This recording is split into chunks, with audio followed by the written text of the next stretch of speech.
যেই লোকটা দুনিয়াতে এবাদতের ওপরে কাটাবে, যেই লোকটা দুনিয়াতে এবাদতের ওপর কাটাবে, এই লোকটার জান কবজের সময় আজরাইল আলাইহিস সালাম খুব বিরাট আকৃতি নিয়ে আসবে না, খুব সহজভাবে আসবে।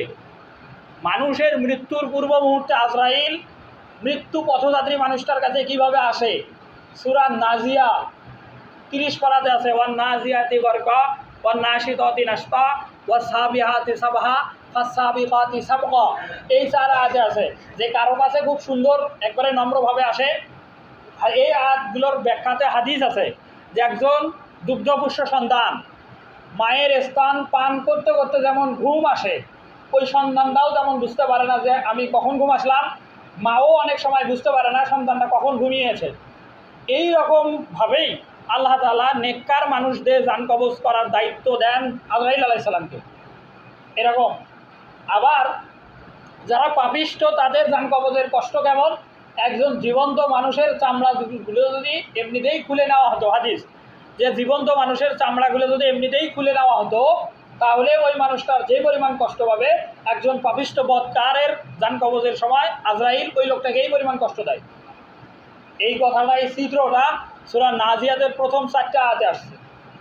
আর যদি লোকটা ভালো হয়, ইবাদত গুজার হয়, আল্লাহওয়ালা হয়, নেককার হয়, ধার্মিক হয়, এই লোকটার জান কবজের সময় এসে আজরাইল আলাইহিস সালাম আরও কিছু ফেরেশতাদেরকে নিয়ে আসে, যেই ফেরেশতাগুলো জানটা রুহুটাকে ওই সুন্দর মসৃণ কাপড়ের ভেতরে নিয়ে উপরের দিকে আরোহণ করে। এই কারণে তাদেরকে সেই অনেকগুলো ফেরেশতা আসে আর আজরাইল আলাইহিস সালাম নিজের রুহ কবজ করার জন্য আসেন। সামগ্রিকভাবে একদল ফেরেশতা আসেন। এই ফেরেশতারা যখন সবাই আসে নেককার মানুষটার কাছে, তখন যে পরিস্থিতিটা হয় এই আয়াতটাও আমাদের অনেকেরই জানা আছে বা শুনছি আর কি অনেক, যে ইয়া আইয়াতুহান নাফসুল মুতমাইন্না, হে প্রশান্ত আত্মা, ইরজিই, তুমি ফিরে আসো, ইলা রাব্বিকি, তোমার রবের দিকে। ইয়া আইয়াতুহান নাফসুল মুতমাইন্না, হে প্রশান্ত আত্মা, ইরজিই ইলা রাব্বিকি রাদিয়াতাম মারদিয়া। রাদিয়াতাম মারদিয়া মানে সন্তুষ্ট চিত্তে, যে সন্তুষ্ট চিত্তে তুমি ফিরে আসো তোমার রবের দিকে। কেননা ফাদখুলি ফি ইবাদি, ফাদখুলি মানে প্রবেশ করেছো, ইবাদি মানে হলো ইবাদতের ভিতরে, অদখুলি জান্নাতি, মৃত্যু হবে আর মৃত্যুর মাধ্যমেই তুমি জান্নাতের ভিতরে প্রবেশ করবে। এই অভিবাদন, এই শুভ সংবাদ একজন নেককার মানুষ মৃত্যুর পূর্বেই মুহূর্তেই জানতে পারে। এই কারণেই আপনি শুনে থাকবেন যে যদি লোকটা নেককার হয়, ধার্মিক হয়, ভালো হয়, এই লোকটার মৃত্যুর পূর্ব মুহূর্তে দেখবেন যে সে হাসে, তার চেহারা উজ্জ্বল হয়, চেহারাটা নুরানি হয়। এরকম কথা আমরা শুনে থাকি মাঝে মাঝেই। আবার যদি লোকটা বদকার হয় তখন এই কথা বলবে না। সূরা মুহাম্মাদে আসছে যে ফায়ুদরিবুনা উজুহাহুম, ওই একদল ফেরেশতাই আসে যে তার রুহুটাকে ওই দুর্গন্ধযুক্ত কাপড়ে পেঁচিয়ে নেওয়ার জন্য আজরাইল আলাইহিস সালাম আসে, রুহু কবজ করার জন্য আসে। রুহুটা যখন তার শরীরের সমস্ত অঙ্গ প্রত্যঙ্গ ছুটাছুটি করে, ধরা দিতে চায় না, তখন ফায়ুদরিবুনা উজুহাহুম, ফায়ুদরিবুনা মানে প্রহার করে, উজুহাহুম মানে তার চেহারার উপরে ওই ফেরেশতারা অদৃশ্যভাবেই, এবং ওয়াদবারিহিম এবং তার পিঠেও ফেরেশতারা আঘাত করে।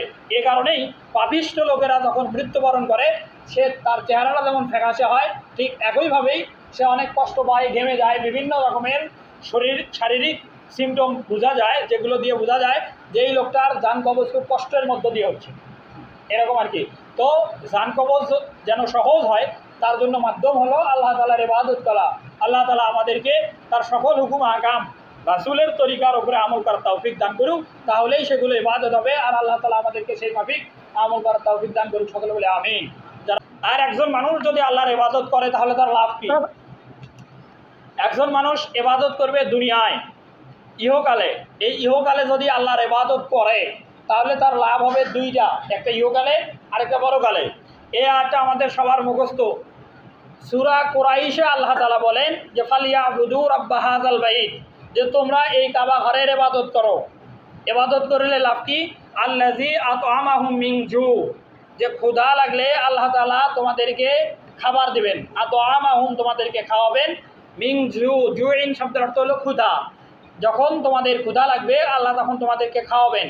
এটা হলো দুনিয়াবি লাভ। কেউ যদি ইবাদত আল্লাহর করে তাহলে দুনিয়াবি লাভ হলো ক্ষুধা লাগলে আল্লাহ তাআলা ওই লোকটাকে খাওয়াবেন, রিজিকের নিয়ে ওই লোকটার কোনো পেরেশানি থাকবে না। পরকালীন লাভ হলো ওয়া আমানাহুম মিন খাউফ। ওয়া আমানাহুম শব্দের অর্থ হলো নিরাপদ। ওয়া আমানাহুম, এই ইবাদত গুজার বান্দাদেরকে আল্লাহ তাআলা বলছেন যে তোমাদেরকে নিরাপদ রাখা হবে, নিরাপত্তা দেওয়া হবে। মিন খৌফ, খৌফ শব্দের অর্থ হলো ভয়, যে ভয় থেকে তোমাদেরকে নিরাপদ দেওয়া হবে। ভয় কি? ভয় বলতে পরকালের যতগুলো মানজিল আছে, এই মুনকার নাকিরের প্রশ্ন শুরু থেকে, এখান থেকে শুরু, আর ফুলসিরাতের রাস্তা পার হওয়া পর্যন্ত মাঝখানে যত ধাপ আছে, প্রত্যেকটা ধাপেই একজন মুমিন ইমানদার মুসলমানের জন্য ভয়ের কারণ। আল্লাহ তাআলা সেটা বলছেন যে পরকালীন ভয় থেকে আল্লাহ তাআলা ইবাদত গুজার বান্দাকে রক্ষা করবেন এবং দুনিয়াতে রিজিকের যত পেরেশানি এটা দূর করবেন যদি বান্দা ইবাদত করে।